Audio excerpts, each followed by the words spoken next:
నాగచైతన్య, శోభిత పెళ్లి ఈ నెల 4వ తేదీన జరిగిన సంగతి అందరికీ తెలిసిందే. అయితే పట్టుమని 10 రోజులైందంతే. సోషల్ మీడియాలో వార్తలు వైరల్ అవుతున్నాయి.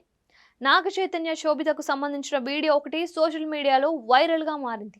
ఆ వీడియోలో నాగచైతన్య చాలా సీరియస్‌గా ఉండడం వైరల్ అవుతోంది.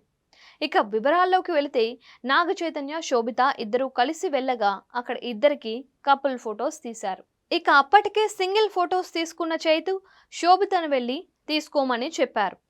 ఇక అలా శోభిత వెళ్ళాలి అనుకున్నప్పుడు నాగ చైతన్య ఫేస్ కోపంగా పెట్టిన వీడియో ఇప్పుడు నెట్టింట్లో వైరల్ అవుతోంది. నిజానికి ఆ వీడియోలో చైతు చాలా సీరియస్గా చిరాకుగా ఫేస్ పెట్టగా అది ఇప్పుడు వైరల్ అవుతోంది. ఏంటి, పెళ్లి జరిగిన 10 రోజులకే పబ్లిక్గా ఇలా గొడవ పడుతున్నారు అంటూ సోషల్ మీడియాలో కామెంట్స్ చేస్తున్నారు. ఇక కొందరు సమంత ఫ్యాన్స్ అయితే ఆమెకు సపోర్ట్ చేస్తూ వీళ్ళను ట్రోల్ చేస్తున్నారు. ఆ ఈవెంట్‌కు సంబంధించి పూర్తి వీడియో లేకపోవడంతో అసలు అక్కడ ఏం జరిగింది? చైతు ఎందుకు సీరియస్ ఫేస్ పెట్టాడు? శోభిత ఎందుకు డల్‌గా ఉంది అనే విషయం చెప్పలేకపోతున్నారు. ఏది ఏమైనప్పటికీ అక్కినేని ఫ్యామిలీకి సంబంధించిన వీడియోలు, ఫోటోలు ఎప్పటికప్పుడు సోషల్ మీడియాలో వైరల్ అవుతూనే ఉన్నాయి.